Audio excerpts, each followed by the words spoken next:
Started. I'd like to just welcome everyone. We're going to take questions at the end. If you have questions that occur to you as we go, please write them in the chat. Please make sure you're muted if during the presentation. And we'll look forward to having a good conversation afterwards. So my name is Lindsay Speer. I'm the Campaign Director for HeatSmart CNY. And welcome to Heat Pumps 101. Before we really get started, I want to acknowledge that I'm on the land of the Onondaga Nation. I learned a lot from them in an earlier career, and they were actually the first ones who taught me what geothermal heat pumps were as their new fire barn was renovated to having a geothermal heating system powered by solar panels. They've been the stewards of the land for millennia, and we appreciate their continued existence and continued support for the environment. So HeatSmart CNY is one of 19 clean heating and cooling communities in New York State. We are a project of the Central New York Regional Planning and Development Board and Alliance for Green Economy, the nonprofit that I work for, and we are funded by NYSERDA. So today we're going to go through the basics on heat pumps. We're going to talk about why we're talking about heat pumps and why they're a hot topic currently. We'll go into what they are and how they work, how to make your home ready for heat pumps, some of the incentives and financing that's available, and we will have a panel discussion with our installers later on. So why are we talking about heat pumps? Well, I think we've learned the challenges of fossil fuels.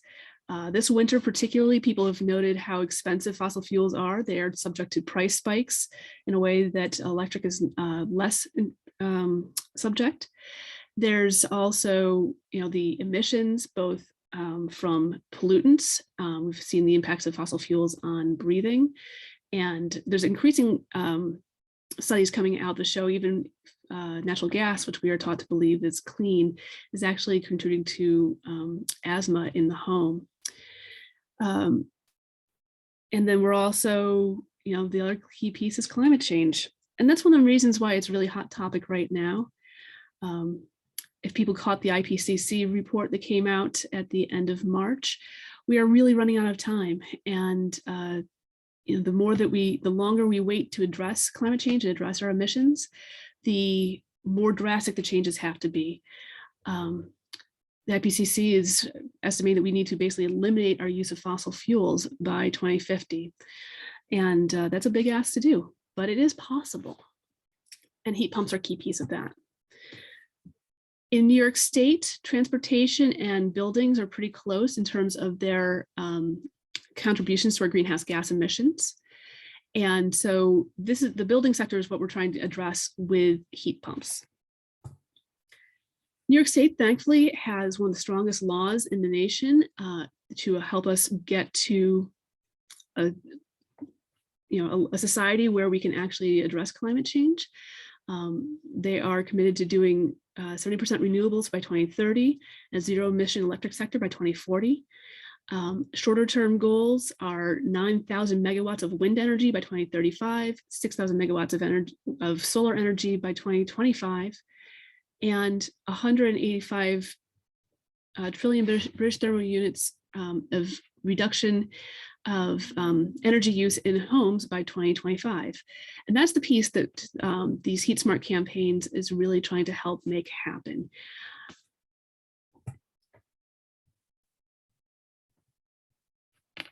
So what's a heat pump and how does it work and how does it actually help us reduce climate change? The idea here is electrifying everything and doing it efficiently. If we were to turn all of our homes over to resistance electric, our electrical grid couldn't handle that, but heat pumps are way more efficient. And so with heat pumps, we can heat our buildings without the pollution, fumes, and expensive fossil fuels. And they also both heat and cool, so it can add cooling in the summer and help us adapt to climate change. We can empower it all with renewable energy and dramatically reduce our carbon emissions. Heat pumps work by capturing the energy that is in the environment around us and using that to heat our homes. It's really neat technology, actually. Everyone actually has a heat pump in their home already. It's called your refrigerator. And the way that refrigerators work is they are basically capturing the heat, they're pulling the heat out of the food that's in the refrigerator. And then if you remember putting your feet down by the bottom of your fridge, you'll feel it'll be a bit warmer down there. Heat pumps are doing that on a much larger scale. And so for a geothermal heat pump, the loop exchanges with the ground. The ground is an average of 40 to 50 degrees Fahrenheit year round in our area. And so it takes that, it captures the energy that's there, and it brings it into a heat exchanger and compressor. Compresses the heat, basically puts in a refrigerant. Refrigerant is a gas when you have heat. And then when you compress a gas through a compressor and the heat pump, it then heats up further. And so that's how you get it to the temperature that you want in your home. In the summertime, it reverses. With a cool climate air source heat pump, the heat exchanger is outside and it's an exchanger with the air. It looks kind of like an air conditioner. In fact, air conditioners are heat pumps, but the ones that we've had up here only work in one direction. So they cool our house in the summer and they're useless in the winter. So a heat pump can do both things. So here's some examples of air source heat pumps in central New York buildings around the area. This is an outdoor centrally ducted unit. The Hamilton Village Fire Department and Hamilton Town Hall both have air source heat pumps. This is a unit that was put into a low to moderate income household last year. And so this is a floor unit on the outside or in the inside. And then, Preble Town Hall has air source heat pumps too. Those are some of many examples we have locally. So there's two kinds of air source heat pumps. You have ducted and ductless systems. These are examples of ductless systems. They're really good for if you don't have current ductwork in your home. And so you can see there's a couple of different styles of the indoor units. Some are on the wall, some are on the floor, and there's actually some that can go into the ceiling as well. Another kind of use of an air source heat pump is a hybrid system. And so this is where you actually pair a cold climate air source heat pump with a current existing or a gas furnace. And this is a way of future-proofing a home without completely getting off of gas. That does make sense for some homes. The cost of operating a gas furnace and an air source heat pump can be similar, and some people are not ready to go for a full air source heat pump. But this allows people to use the air source heat pump more and more as temperatures, as the cost particularly of using fossil fuels gets higher, which it is expected to do. One of the key things to know about air source heat pumps is that they do have to work harder the colder it gets. Cold climate air source heat pumps do work down to as low as 15 degrees below 0 Fahrenheit, depending on the unit. There are certainly air source heat pumps that are not going to work at that temperature. And so the cold climate designation is really, really important. There is the Northeast Energy Efficiency Partnerships has a website, NEEP, an EEP, and they have a list of the cold climate air source heat pumps and what temperatures they're supposed to work to, how much output they have. It's a really good resource to look at. There's also a lot of educational information on there. So it's always important to look up the information, look up the models that are being proposed to you, and make sure that they are going to work at the temperatures you want them to. All the contractors that we work with do propose cold climate air source heat pumps.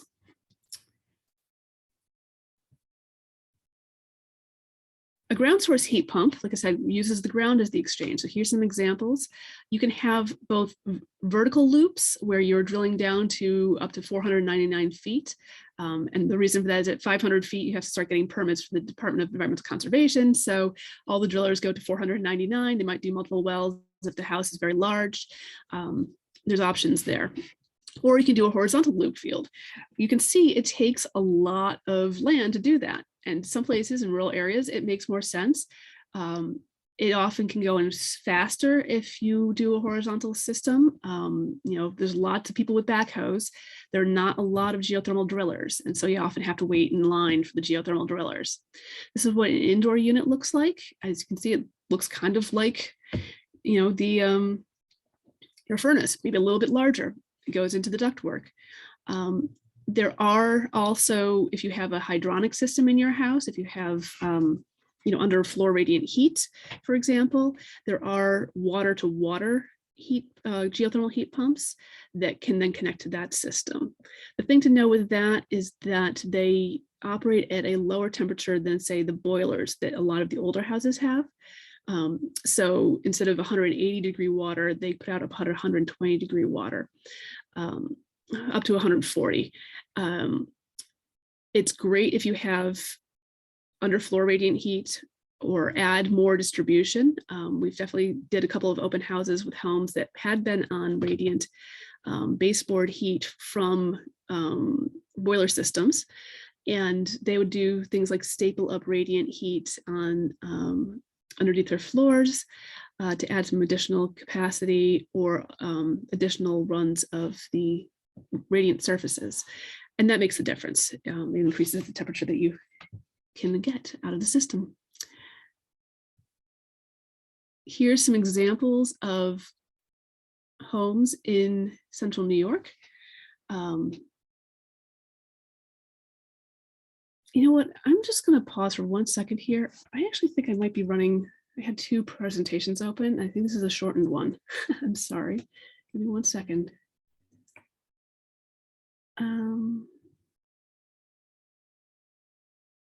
I'm going to stop share for 1 second. I apologize, everyone. I'm just having this moment of, like, I'm going through these slides a lot faster than I expected to. So yeah, this is the challenge of having multiple slides, multiple slide decks, and then going for the right ones. Oh, I think I was in the wrong one. Let me just start with this right one. 1 second.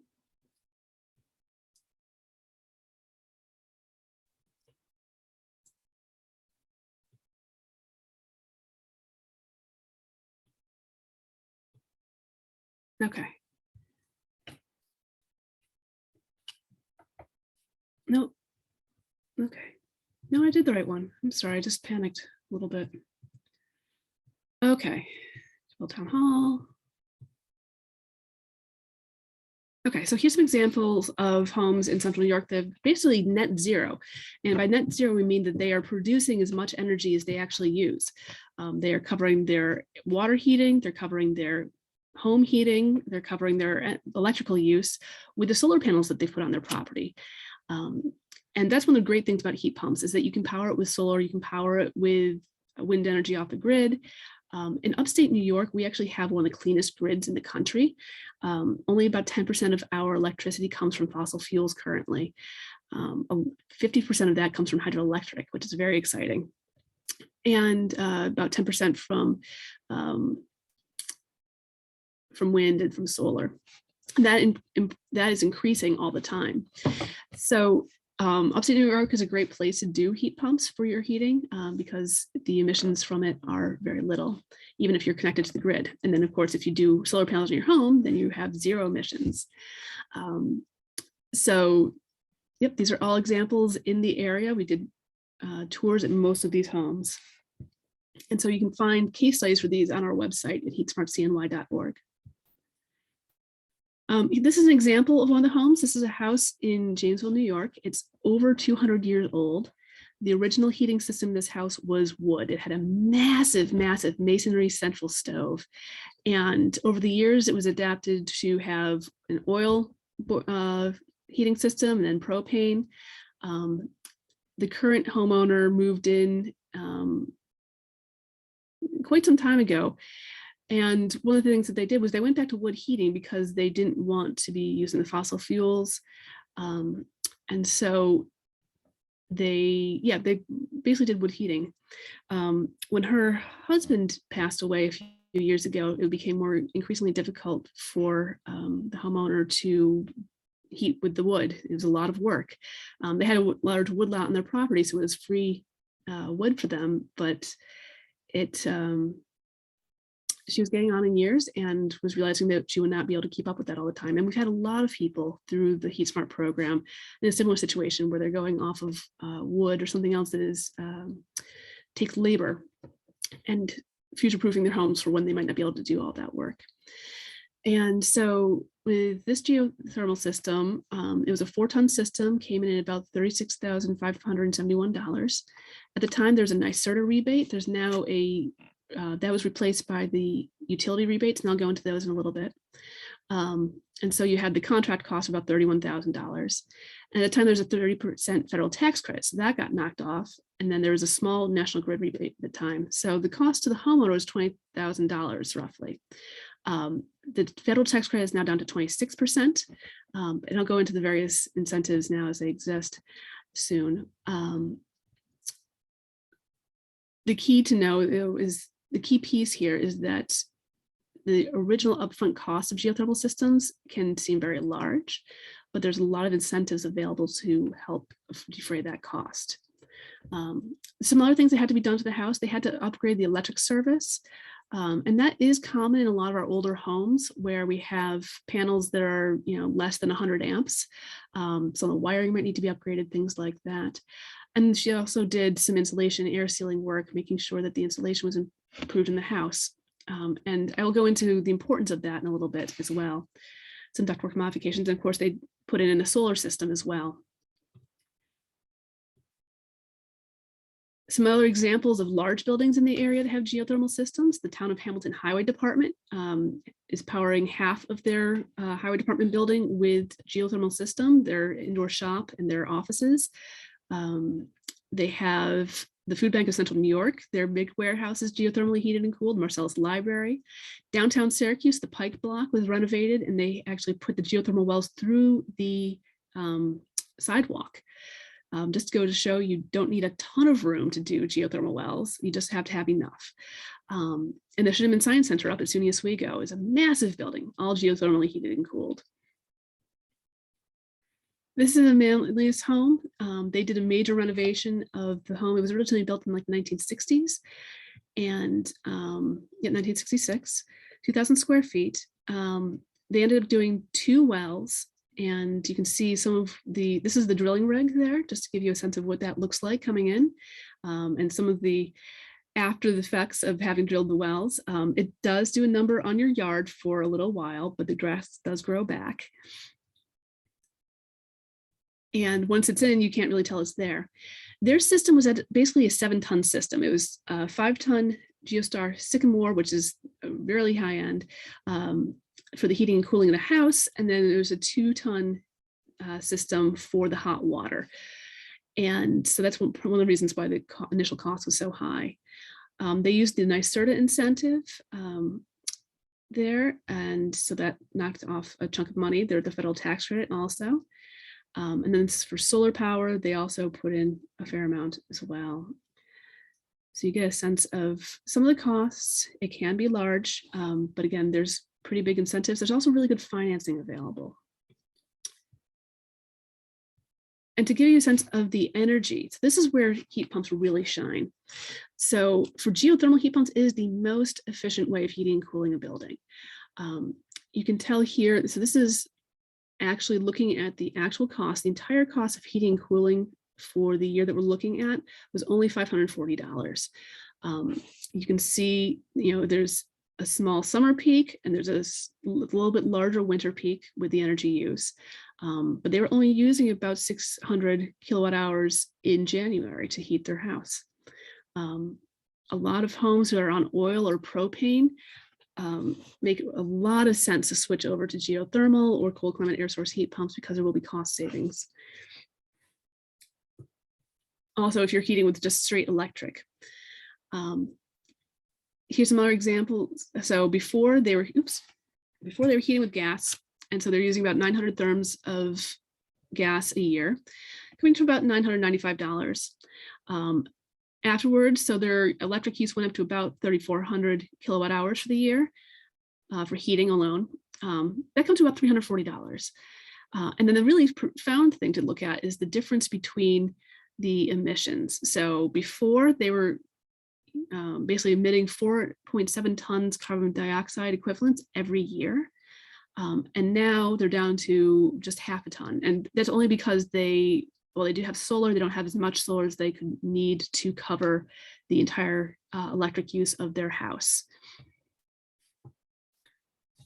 And you can see, this is looking at it again in a slightly different way, looking at the whole home.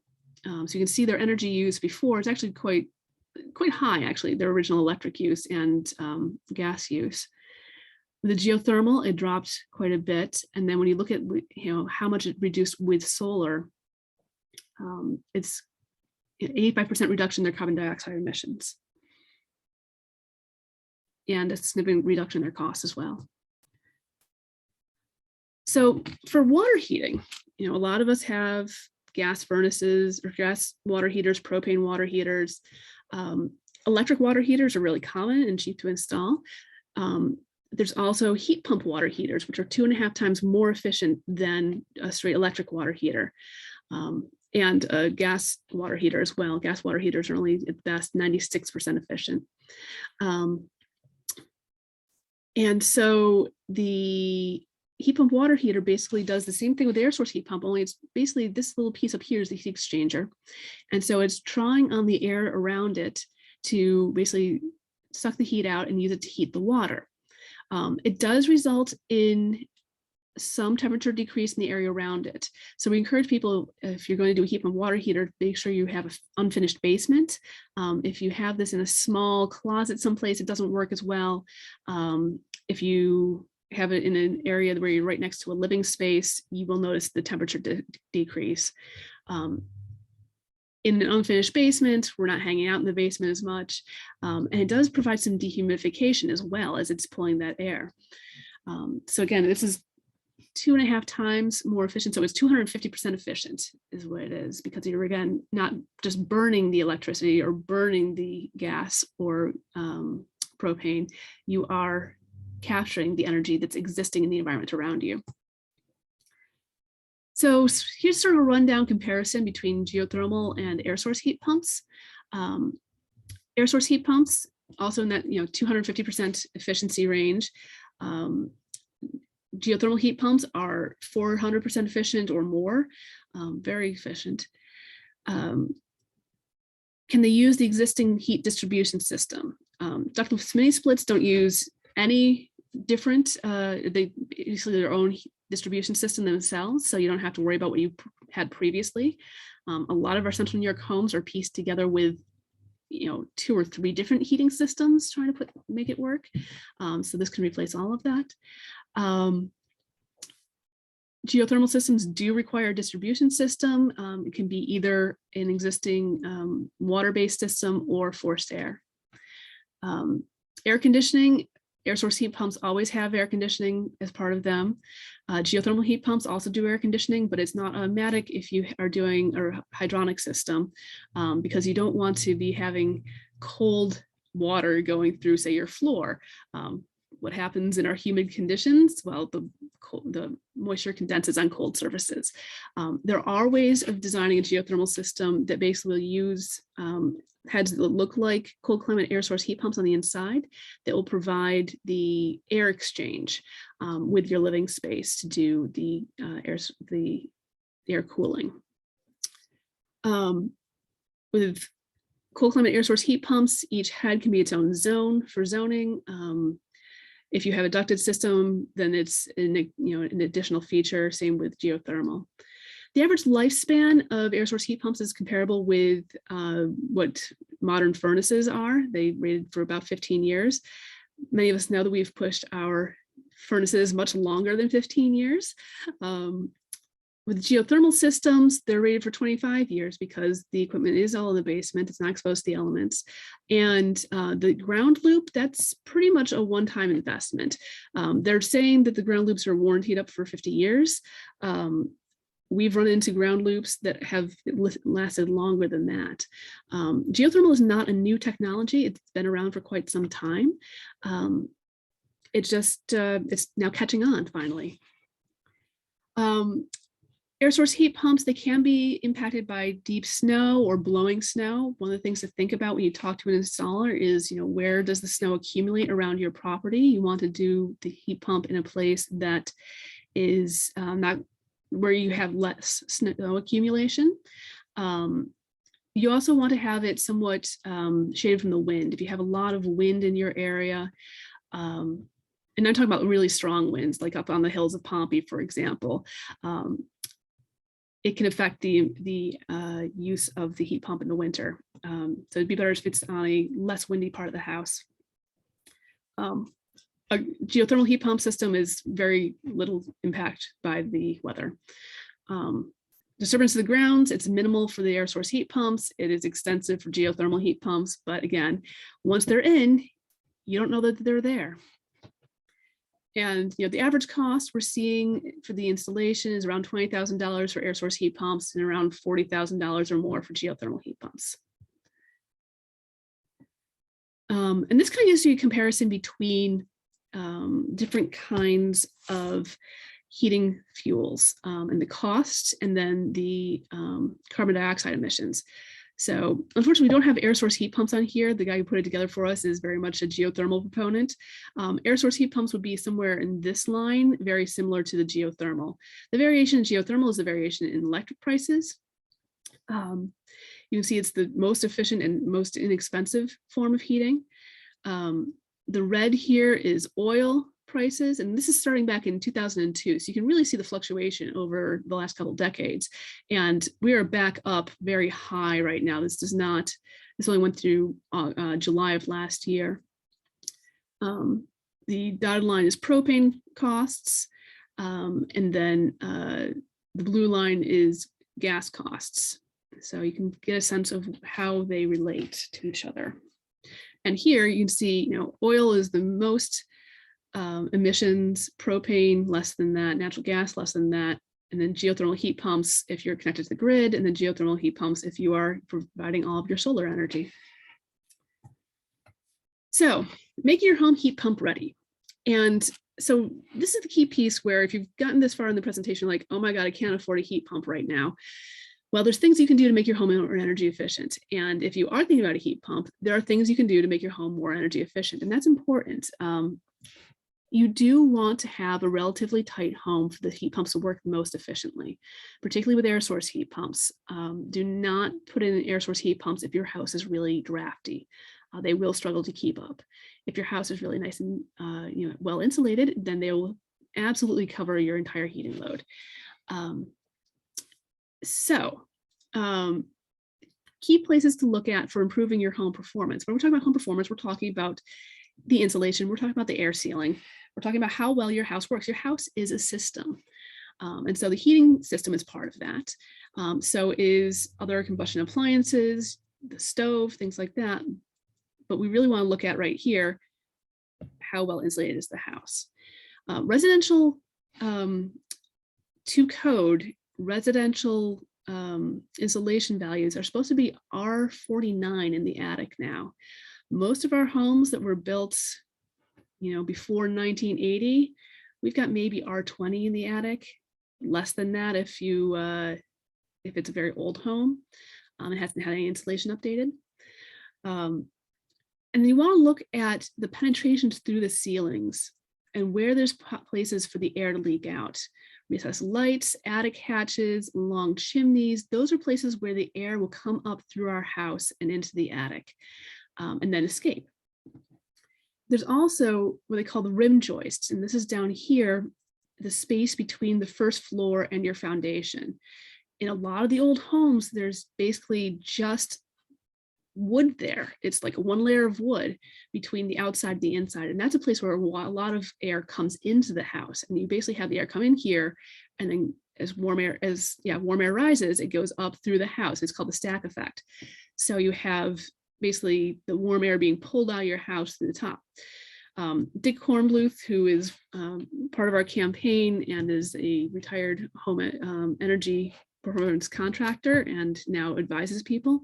One of the things he's talked about in the past is the idea of basically treating your house like your body. You want to make sure you put a hat on when it's cold. So you want to make sure you've got good insulation. You want to put good boots on and insulate your feet. That's insulating the basement. And then you want to make sure you have a good coat. So that's the next thing, and making sure, if you can, to make sure your walls are insulated also. So those are really good places. And so everybody can be making their home heat pump ready at this point by improving the insulation of their homes. There are programs to help you do that. So when you're improving the insulation of your home, the first thing you want to do is do an energy audit. Contractors will come, they will do something called a blower door test, where they do a brief pressurization of the house or depressurization of the house to actually measure how leaky your house is. They sometimes use infrared cameras to look at where you might have those leaks. They'll start with a discussion of your own goals and trying to figure out what can be the most impactful insulation to make for you. They'll ask you about the house, where have you noticed drafts, things like that. And this can provide the data that's necessary to properly size a heat pump system. Here's some examples of insulation. These are two very common things we see. One is spray foam, and you can spray that actually on the ceiling of the attic if you have, say, a walk-up attic that you use very frequently.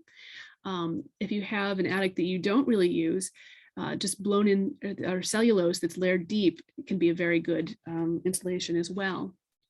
And then here's an example of rim joist insulation.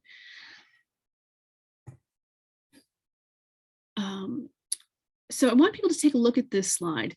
A lot of the incentive programs are income-based, and there's incentives for everyone. But take a look at this, see what size is your household, how many people live in your house, and then compare these numbers against what you believe your annual income is. And we are talking about gross income. So for example, if a household of 2 people makes less than $42,000 a year, 43,000, they can qualify for the Empower program. I'll go into the details, but that's one of the best programs for incentives. If people if a 2-family house makes less than $57,000, they would qualify for the Assisted Home Performance Program. And if they make more than that, there's still the Comfort Home Program. So to talk about what these each are, just to give you a sense. So market rate, that's the above 80%, medium income is the 60-80%, low income is less than 60%. Low income households also qualify for federal weatherization funds for insulation. That's actually separate from the Empower program. So Empower programs, this is 100% cost share. New York State pays for 100% of the project, up to $10,000 for energy improvement. So it includes insulation, air sealing. It can include other health and safety measures, and it can include HVAC systems, including heat pumps. So that's really, really good. If you know people who are struggling with their energy bills right now, I really encourage you to help them connect with us, help them connect with the Empower program. For medium income, the Assisted Home Performance Program provides a matching grant of up to $5,000. So if you put in $5,000, New York State will put in $5,000 towards similar energy efficiency programs for your home. And it can also be used for heat pumps. For both medium and low income, there is also the Green Jobs Green New York Smart Energy Loan or on-bill financing with interest rates of 3.5%. For market rate households, you still get a free energy audit, and the Comfort Home program provides up to $4,000 for insulation and air sealing work. It's a tiered program. You get $1,000 if you do just some basic insulation, you get $2,000 if you do insulation and air sealing and a couple other things. It's the $4,000 if you replace a lot of the windows also. And there is also Green Jobs Green New York financing available through that. There's also financing available through some of the contractors. And then the important thing, the really exciting thing to know is that right now, for very limited time, there's additional funding for the low-income households if people have been recipients of HEAP this winter, the Home Energy Assistance Program. If they have a valid HEAP award letter, we can get them an additional $10,000 for insulation or heat pumps this year. The caveat is the systems have to be installed really soon. The funding disappears at the end of September. There's a lot of effort trying to make that extend, but it's bureaucracy. And so I would count on it through the end of the summer, but not much longer than that. The other important thing is that because that's federal funding, Municipal and rural electric customers also qualify for that. For a number of these other programs, unfortunately, if you are in a municipal electric or rural electric co-op, you currently don't pay what's called a systems benefit charge on your electric bill. And that's what funds all of the NYSERDA programs. So the utility rebates through the big utilities and the NYSERDA programs aren't available for those community electric programs. But the other thing to think about is that those rural electric co-ops and the municipal co-op electric services are often the cheapest electric in the state. And so, more efficiently electrifying the home can actually be a real benefit. You'll see better cost savings. So further incentives. So there's the utility rebates I've been talking about. So through National Grid, NYSEG, and RG&E, cold climate air source heat pumps, there's a $1,000 per 10,000 BTU hours. Average home, depending on the size of the system, we're seeing, that be about between $2,200 and $5,400 as the incentive. For ground source heat pumps, it's $1,500 per 10,000 BTU hours. Again, up to about $8,300 as an incentive. Heat pump water heaters, there's a $700 rebate. And there's also rebates for large commercial projects. And the utility rebates are actually good for any kind of building. So it's not just households, it's also commercial, it's also nonprofits. Every building can access that. For residences, there's also tax credits. There's a federal tax credit of 26% of the project. That is through the end of this year, at which point it drops down to 22%. And as of last Friday, when New York State announced the budget, there is now a new New York State tax credit for geothermal of up to 25%, up to $5,000. So if you have a system where 25% would be more than $5,000, then they cap that. But that is a nice additional amount. Yes, again, for the municipal and rural electric co-ops, the HEAP grant can be used there. So HeatSmart CNY, we've been in existence for about 4 years. And one of the things that we did was went and interviewed a number of our local installers and partnered with them to help people know who they can go to have some of this, have their building evaluated, have proposals made for a system that could go in your home.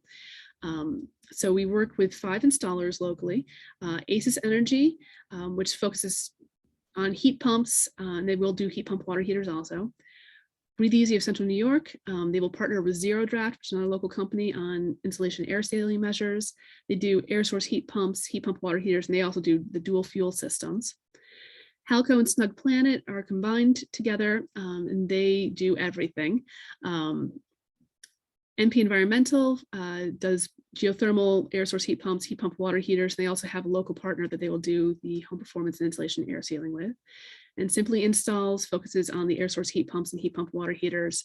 And they also have a sister company, Simply Home Performance, that does the installation work.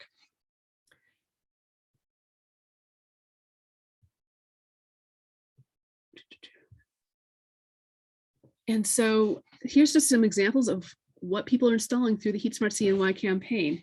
So we're seeing a lot of people do some energy efficiency work. Some people only do energy efficiency, improving their insulation and their air sealing. And that's still a win for us because it's reducing our energy use. Others do it when combined with other measures. We've seen mostly air source heat pumps installed, again, because they are the more affordable option in terms of the upfront costs. Seeing a lot of ductless mini split systems, seeing a number of ducted systems, and a few dual fuel systems also. And then we also have geothermal heat pump systems. We've done about 30 of them through the HeatSmart program, and a lot of heat pump water heaters also. So things to consider. The first one is, how well insulated is your house? Is that the thing you need to really upgrade first? What is your heat distribution system? Where are the prevailing winds? Heat pump water heaters are best in unfinished basements. Do you like to sleep cold? This is another piece. So we've all been taught that for energy efficiency, we should set back our thermostat at night. And our older furnaces, where it's basically either on or off, that actually made a lot of sense because you didn't want it running full blast all night when you were asleep and under the covers. Air source heat pumps, geothermal heat pumps, they're called variable speed systems. And so they actually adjust themselves to put out exactly the temperature that's needed to maintain the house at a stable temperature. They're quieter for that reason. They are also more efficient for that reason. But the best way to use them then is to basically what they call set it and forget it. Leaving it at a set temperature or only dropping it down a little bit. Some people really like to sleep cold. And if that's the case, you might not want to have one of the units in your room, for example. You might want to or turn it off in your room. The key thing here is that when you're changing the temperature more than say 2 degrees at a time, it will kick in a backup system. So like, a lot of the air source heat pumps, there's a resistance electric system that's there to provide extra heat if you need to change the temperature very quickly, or if for some reason the compressor outside was to need a repair, it would still provide you heat. So what we found, and it's been shared with us by participants also, that if you are changing the temperature a lot, you will see it reflected in your electric bill. If you leave it a stable temperature, only adjusted in 2 degree increments, you will save a lot more energy. What do you currently use for fuel? Do you want to have a backup heat system, leave your existing system in place? Or do you just go whole hog and cut out the gas meter, cut out the delivery costs, and just do heat pumps? With geothermal heat pumps, most people just go completely geothermal, no questions, no problem. With air source heat pumps, people tend to not want to get rid of existing systems if they don't have to. And we're fine with that. Just make sure that you're using the air source heat pump more. Use it to its full extent and you will save more money and more energy. And again, remember, look for cold climate air source heat pumps. That's really, really important. There are lots of heat pumps that don't work well up here, and it's the cold climate air source heat pumps that do. Oh, and I said, yes, forget it. And remember to change and clean your filters. It's with the ducted mini splits, you don't have to buy filters. You just take these out and rinse them. With geothermal heat pumps, they do have filters you do need to change every so often. And with outdoor units for the air source heat pumps, you do want to keep them clear of debris, snow, things like that. They do need air to work.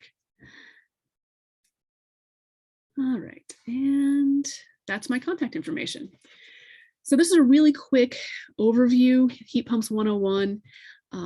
I'm sure that people have questions, and we will stop here and open up to Q&A.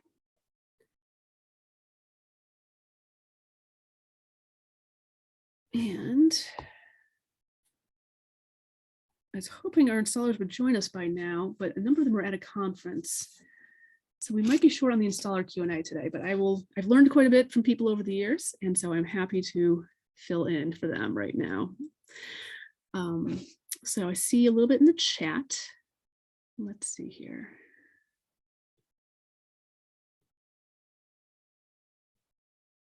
So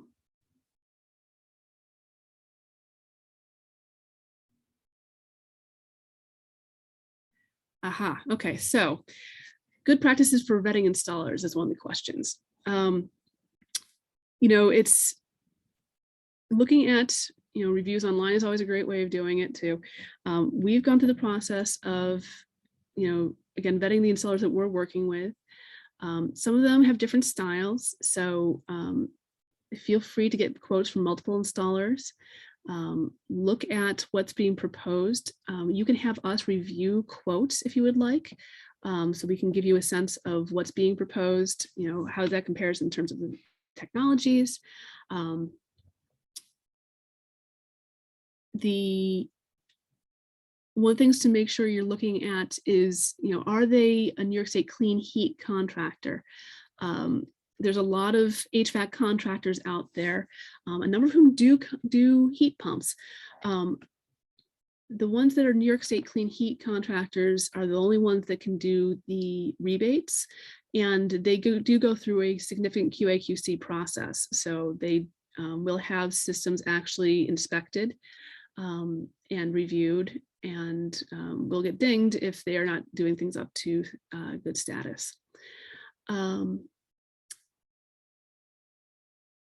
So that's a good piece. And I know it's whenever we're having people do work in our homes, it's always a nerve-wracking experience to just trust somebody else to do the right thing. So feel free to ask. Oh, I see you're in Albany County. So there is a HeatSmart capital region. It's through the local Regional Planning and Development Board, I believe. And in a moment, I will try to dig out their contact information. But if you do go to NewYorkCleanHeat.org, you will, and you put in your address, you will be directed to installers in your area and also the local Clean Heating and Cooling Community Campaign. I believe they also went through the process of selecting installers. I will say that out in your region, if you're thinking about geothermal, I do highly recommend Aztec Geothermal. I've heard nothing but stellar reviews for them, and I'm highly impressed by what they've presented at some of the regional conferences. Worth looking at. Okay, so we've got another question from Massachusetts. Looking at non-geothermal heat pumps, so I guess what you mean by is the cold climate air source heat pumps. But all the installers and wholesalers are telling you that their electric bill is going to be outrageous during the very cold months like January and February. So yes, in the cold months, you are going to see higher electric bills. I don't know if I would say outrageous. The key thing is, again, making sure you've got good insulation. If you don't have good insulation, then you may be shocked by the electric bills. The other key piece there is also making sure you're looking at cold climate air source heat pumps. So some of the manufacturers that do really good heat pumps are ones like Mitsubishi, LG, Fujitsu. Those are all companies that have cold climate air source heat pumps that work very well up here. And one of the other things is, Michelle, what's your current heating fuel?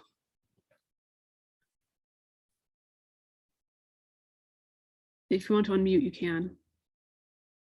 So you're on gas. Okay. So again, yes, you might see an increase from your gas costs. That said, if I remember correctly, the cost of natural gas in Massachusetts is significantly higher than in central New York. Totally renovating the home. Yeah. So the other thing to note is that a lot of our states, this is where we're going. If you're investing in your home significantly, this is the place to actually be putting some of the money. We're looking at new buildings in New York State. The current discussion at the state level is, at what year do we stop building with fossil fuels entirely? Eventually we're going to be helping a lot of houses go off of fossil fuels entirely. So if you can do it now, there's a lot of incentives available. I do know that there are incentives through Massachusetts also, but I'm not as familiar with those programs. Michelle, take a look at This Old House. If you look up on their YouTube, there's a bunch of This Old House sessions. They've actually been in Massachusetts.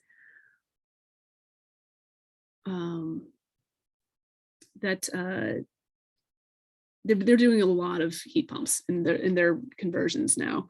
So there's a lot of details there. And why have more federal rebates instead of not been put in? Well, this is politics. There was supposed to be significant incentives put in some of the bills that never got passed this year. So this is a place where I encourage you to reach out to your elected officials and let them know what you want them to do. Julia, I see your hand up. feel free to. Hi, Lindsay. Can you hear me? Yes, I can. Okay, thank you. And I don't have a camera on this computer. Fine, no Otherwise, worries. I have one. Okay, thank you. Thanks for everything. And I recently had a heat pump installed. It's a dual system with a more efficient gas furnace. Yep. My question, and maybe I need to call you guys, off this, but the heat pump just keeps running and running. You mentioned that it'll struggle to keep up if the house is drafty. And I'm wondering if that's the situation, even though I did have insulation work done before the heat pump was installed. Is that a normal function of a heat pump, that it just runs and runs and Yes, runs? actually. So again, it's a variable speed system. So it basically is Okay. going to, run more or less depending on how much it needs, but it actually just it keeps going and rarely shuts off because it does want to keep the air mixing and things like that. If it's running at the very peak level all the time, that means that it might be a little bit undersized for your house, and improving the insulation could make a difference there. Yeah, I don't think it's undersized. Okay. Should it be set at auto for the fan, or because there are different settings with the fan speed? Yeah, there is. Auto is generally a good setting to put things on. I encourage you to play with it a little bit. And if you give me a call, I can connect you with some folks that have air source heat pumps. Or actually, we have a heat pump homeowner happy hour coming up later this month, which is a great time to drop in and actually ask these questions amongst people who all have different kinds of systems, and you can compare and contrast notes. Okay, that sounds great. Yeah, everyone's welcome to come and join that. If you have questions and want to talk to homeowners, it's a great opportunity. Will you be sending a notification about that? Yes, it's also on our website. Oh, good. So if you just go, you'll find that. And can I do one other quick one? The CO2 emissions, for the heat pump versus fuel versus gas, did you say that's similar to the gas? No, carbon dioxide emissions are much lower. Okay, great. Yeah. So it's similar. And other emissions, when we burn gas in our home, it is combustion. And so it's putting out nitrogen oxides, is putting out other pollutants in our homes that can affect our health. So you have eliminated that in your house, and so you're probably breathing a little bit better. Yeah. Okay. Thank you so much. You're welcome. Other questions?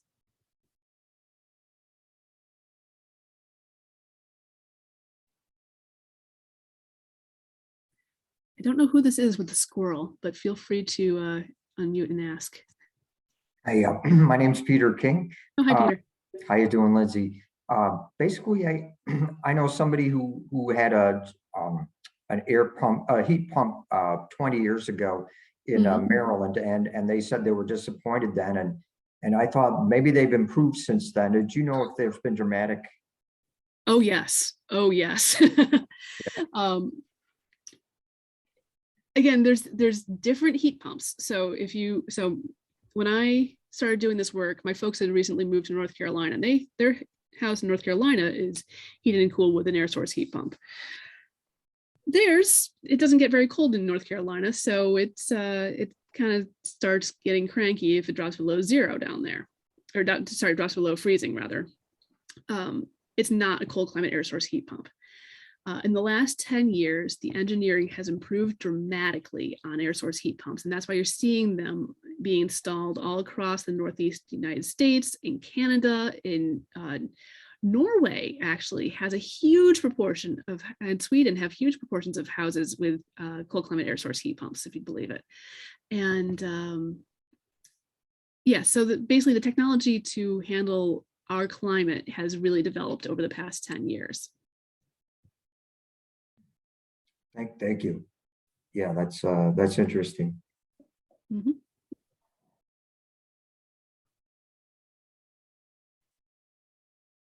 Other questions?